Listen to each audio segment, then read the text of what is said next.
هذا ديال 18 عام كديري هكا ما كتلقايش ماما وكديري هكا ما كتلقايش بابا.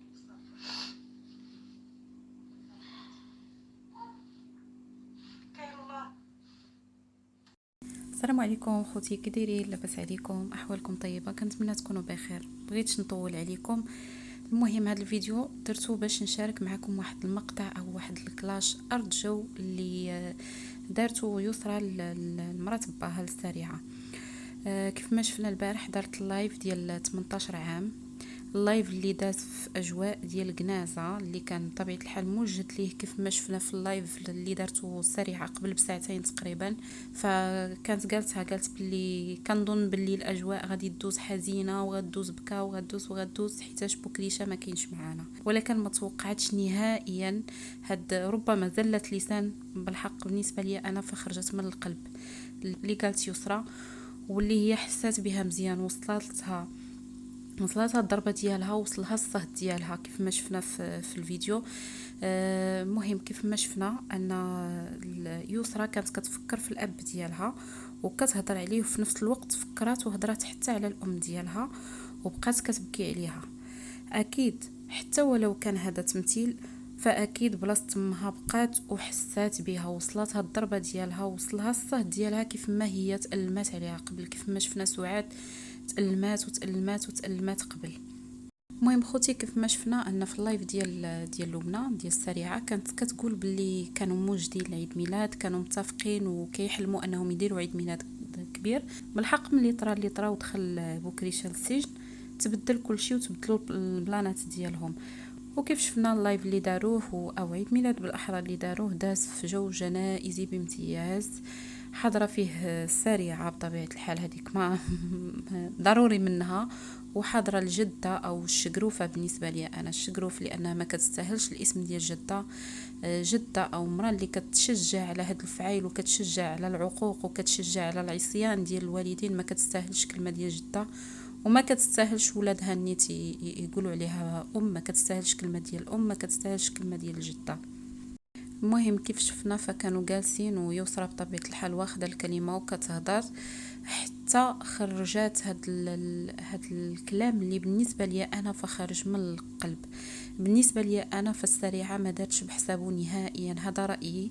كنعتبر ان السريعه ما دارتش بحسابه نهائيا، وكان ضربه ليها، كان ضربه موجعه باش تعرف مقامها وتعرف بلاصتها، وتعرف باللي الدم عمره ما كيرجع، ما تعرف باللي الدم يحن كيف ما كنقولوا حنا المغاربه كاملين.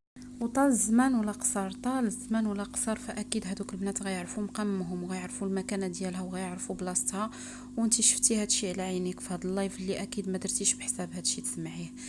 بالنسبه لي انا خوتي كيف قلت لكم وكيف عاودتها، فاكيد السريعه خدات ضربه موجعه ما كانتش متصوراها، تعرف بلاصتها وتعرف قيمتها فيها، لانها دخلات لهاد العائله فحال السوسه، دخلات فحال الوسخ اللي كيكون ما بين الضفر واللحم، ولكن عرفات مقامها. هذه كانت قرصه ليها، هذه ربما غير جوج كلمات، ولكن بالنسبه ليها هي، وكيف شفتوا نيت وجهها وكيف شفتوا تصرفاتها بالنسبه ليها اكيد راها ضربه موجعه خداتها باش تعرف بلاصتها وتعرف باللي دير اللي دير راه ما غاديش تحتل المكانه ديال الام. واكيد راهم مقصحين من جهه امهم، كيف ما شافتها كتبكي عليها البارح في عيد الميلاد ديالها، اكيد راها مقصحه عليها حتى بالرغم من داك العقوق كامل اللي دارت، وبالرغم من داك الكلام كامل وهذاك المعيار والسب والشتم في الام ديالها، فراه مقصحه بزاف من جهه امها. وكيف قلت لكم قبيله، راه الدم عمره ما كيرجع ما.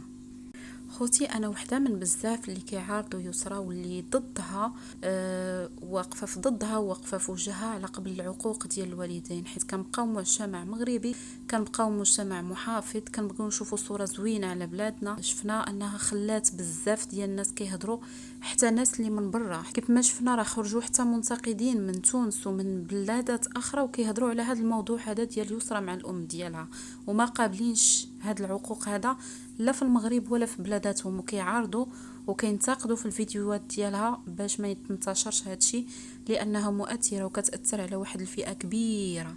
حنا ضدك لانك مؤثره، وحيت بزاف اللي كيشوفوك في الفيديوهات ديالك كيتشافوا بمئات الالاف، اكيد انك كتاثري على واحد الفئه كبيره من المجتمع.